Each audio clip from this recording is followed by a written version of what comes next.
Self woven സ്റ്റൈലിൽ വന്നിരിക്കുന്ന നല്ല ബ്യൂട്ടിഫുൾ ഓർഗൻസ സാരിയാണ്. കളർ പാലറ്റ് പറയുകയാണെങ്കിൽ പേൾ ക്രീം ആണ് സാരിയുടെ ഷെയ്ഡ് വന്നിരിക്കുന്നത്. അതിൽ ആ സെൽഫ് ത്രെഡ് വെച്ചിട്ടുണ്ട്. പേൾ ക്രീം ത്രെഡിൽ തന്നെയായിരിക്കും ഫുൾ ബോഡിയിലും ആ ഒരു എംബ്രോയിഡറി വർക്ക് വരുന്നുണ്ട് സാരിയിൽ. കൂടാതെ സ്കാലപ്പിൽ നല്ലൊരു ഗോൾഡൻ ജെറി വൂവൺ സ്റ്റൈലുള്ള സ്കാലപ്പ് ബോർഡർ ആണ് സാരിക്ക് വരുന്നത്. ഇതാണ് സാരിയുടെ ആ ഒരു ക്ലോസർ ലുക്ക് വരികയാണെങ്കിൽ നല്ല പാറ്റേണിലാണ് ആ ഒരു ഫ്ലോറൽ എംബ്രോയിഡറി വർക്കും ഈ ഒരു സ്റ്റൈലിലായിരിക്കും വരിക. അതിൻ്റെ ആ ഒരു സെൻറ്ററിൽ വരുമ്പോൾ ഓരോ പെറ്റൽസും ആ ഒരു ഗോൾഡൻ ജെറിയിൽ ഉള്ള ഒരു ത്രെഡ് വെച്ചിട്ടായിരിക്കും ഫില്ല് ചെയ്യുന്നത്. ഫുൾ ബോഡി ഇതേ പാറ്റേൺ തന്നെ വരുന്നുണ്ട്. സ്കാലപ്പ് ബോർഡർ ഓർഗൻസ ആണ് സാരിയുടെ ഫാബ്രിക് പറയുകയാണെങ്കിൽ. ഈ ഒരു ലുക്ക് ആയിരിക്കും. നമ്മൾ ആ ഒരു പ്ലീറ്റ്സിന്റെ പോർഷനെല്ലാം വരുമ്പോൾ ഹാഫ് പോർഷനിലായിരിക്കും ആ ഒരു വർക്ക് വരുന്നത്. ഈ ഒരു പാറ്റേൺ ആയിരിക്കും. ചെസ്റ്റ് പോർഷനും പല്ലു കംപ്ലീറ്റ് ഇതേ സ്റ്റൈലിൽ തന്നെയുള്ള വർക്ക് വരുന്നുണ്ട്. റണ്ണിങ് ബ്ലൗസ് വരുന്നുണ്ട് സാരിക്ക്. സെയിം ടോണിൽ തന്നെ പ്ലെയിൻ ആണ് ബ്ലൗസ് വരുന്നത്. എല്ലാ കളേഴ്സും നല്ല സോഫ്റ്റ് പേസ്റ്റൽ കളർ പാലറ്റിലാണ് സാരി വന്നിരിക്കുന്നത്. ഇത് വരുന്നത് സോഫ്റ്റ് പേസ്റ്റൽ ഗ്രീൻ ആണ്. അതിലും സെയിം സ്റ്റൈലിൽ തന്നെ ഒരു ഗോൾഡ് ആൻഡ് ഗ്രീനിലാണ് ആ ഒരു ഫ്ലോറൽ എംബ്രോയിഡറി വർക്ക് വരുന്നത്. ഇത് മുൻപത്തെ സാരിയിൽ ഗോൾഡ് ആൻഡ് ഗ്രീൻ തന്നെ, പക്ഷെ ആ ഒരു കളർ ആയതുകൊണ്ടായിരുന്നു അതൊരു സെൽഫ് ത്രെഡ് ആയിട്ട് നമുക്ക് ഫീൽ ചെയ്തത് കേട്ടോ.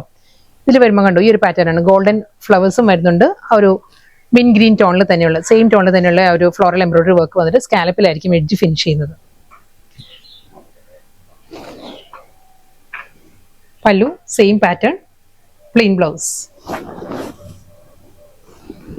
നെക്സ്റ്റ് കളർ നല്ലൊരു പേസ്റ്റൽ പീച്ച് ആണ് സാരിയുടെ ഷെയ്ഡ് വന്നിരിക്കുന്നത്. സെയിം സ്റ്റൈലിൽ തന്നെ അതേ പാറ്റേണിലാണ് ഒരു floral embroidery work full body വരുന്നുണ്ട്. പീച്ച് ടോണിൽ തന്നെ എംബ്രോയിഡറി വർക്ക് വന്നിട്ട് സ്കാലപ്പിലായിരിക്കും ബോർഡർ വരുന്നത്. റണ്ണിങ് പല്ലു, പ്ലെയിൻ ബ്ലൗസ്.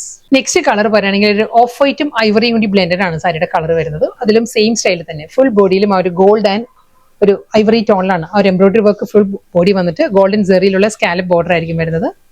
പല്ലു same style with plain blouse. Next colour പറയുകയാണെങ്കിൽ നല്ലൊരു ഗ്രേ ആണ് സാരി വന്നിരിക്കുന്നത്. ഒരു ഡസ്റ്റി ഗ്രേ ആണ് സാരി. സെയിം സ്റ്റൈലിൽ തന്നെ അതേ പാറ്റേൺ ഗോൾഡൻ ആൻഡ് ഗ്രേയിലായിരിക്കും ഫുൾ ആ ഒരു എംബ്രോയിഡറി വർക്ക് വരുന്നത് ഇതേ ടോണിൽ. ഇതായിരിക്കും കറക്റ്റ് കളർ കേട്ടോ. അപ്പം ഞാൻ ഈ ഒരു ക്രീം സൽവാർ ഇട്ടിരിക്കുന്നതുകൊണ്ട് ചിലപ്പം ഒരു ട്രാൻസ്പെറൻസി ഫീൽ ചെയ്യും. എക്സാക്ട് കളർ വരുന്നത് ഈ ഒരു ടോണാണ്. നല്ലൊരു ഗ്രേയിൽ ഫുൾ ആ ഒരു ഗോൾഡൻ ജെറിയിലായിരിക്കും ആ ഒരു വർക്ക് വരുന്നത്. ഞാൻ വർക്കിന്റെ ക്ലോസർ ഷോട്ട് കാണിക്കാം. ഈ ഒരു പാറ്റേണിലാണ് ആ ഒരു വർക്ക് വരുന്നത്. ഗോൾഡൻ ഫ്ലോറിൽ ആ ഒരു വർക്ക് വന്നിട്ട് ആ ഒരു ഇന്നർ പോർഷൻ ഫില്ല് ചെയ്തിരിക്കുന്നത് ഗ്രേ ത്രെഡ് വെച്ചിട്ടാണ്. ഗ്രേയിൽ തന്നെയായിരിക്കും ആ ഒരു സ്കാലപ്പ് വരുന്നത് സാരിയുടെ ബോർഡർ വരുമ്പോൾ. Same style, plain blouse. Organza ഫാബ്രിക്കിൽ വന്ന നല്ല ബ്യൂട്ടിഫുൾ കളക്ഷൻസ് ആയിരുന്നു. എല്ലാം നല്ല പേസ്റ്റൽ കളർ പാലറ്റിലായിരുന്നു സാരീസ് വന്നത്. നമുക്ക് എലഗന്റ് ആയിട്ട് ഡ്രേപ്പ് ചെയ്യാവുന്ന വളരെ ബഡ്ജറ്റ് ഫ്രണ്ട്ലി ആയിട്ട് വന്നിരിക്കുന്ന പാർട്ടി വെയർ സാരീസ് ആണ്. Last sari lilac, lavender blended lilac ആണ് സാരിയുടെ കളർ വന്നിരിക്കുന്നത്. ഇതിലും എംബ്രോയിഡറി വർക്ക് വരുന്നത് ഗോൾഡൻ ആൻഡ് ലൈലാക്ക് കോമ്പിനേഷനിലാണ് ഫുൾ ആ ഒരു വർക്ക് വരിക. ഇതേ പാറ്റേണിലായിരിക്കും ഫുൾ ബോഡി വന്നിട്ട് ലൈലാക്ക് ടോണിൽ തന്നെ ആയിരിക്കും സ്കാലപ്പ് ബോർഡർ. മുന്താണി സെയിം സ്റ്റൈൽ, പ്ലെയിൻ ലൈലാക്കിൽ തന്നെ പ്ലെയിൻ ആണ് റണ്ണിങ് ബ്ലൗസ്.